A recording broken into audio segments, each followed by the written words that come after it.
Mustafa abi canlı bomba. Mustafa abi. Canlı bomba, canlı bomba.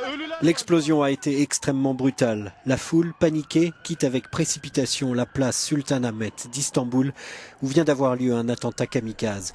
Il est 10 h du matin, 10 personnes viennent d'être tuées et 15 autres blessées. Plus tard, un blessé succombera, ce qui porte le bilan ce mardi soir à 11 blessés. Le Premier ministre turc Ahmet Davutoglu a affirmé cet après-midi que toutes les victimes étaient de nationalité étrangère, toutes des touristes. Et l'on sait que 9 de ces victimes sont allemandes. Les 2 autres victimes sont sud-coréennes. L'attentat serait l'œuvre d'un kamikaze syrien de 27 ans agissant pour le compte de Daesh.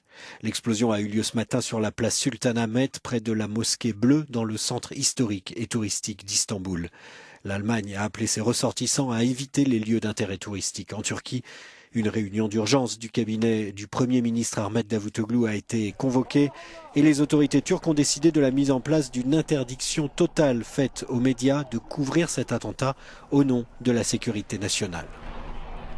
La Turquie est en état d'alerte permanent depuis le double attentat suicide qui a fait 103 morts le 10 octobre devant la gare centrale d'Ankara et qui a été attribué par les autorités au groupe État islamique. Réagissant à l'attentat de ce matin, le président turc Recep Tayyip Erdogan s'est lancé dans une violente diatribe contre ce qu'il appelle les traîtres de la Turquie, ceux qui choisissent le camp des terroristes en critiquant les actions du gouvernement turc. Soit on est contre l'État turc, soit on est contre le terrorisme, a-t-il martelé.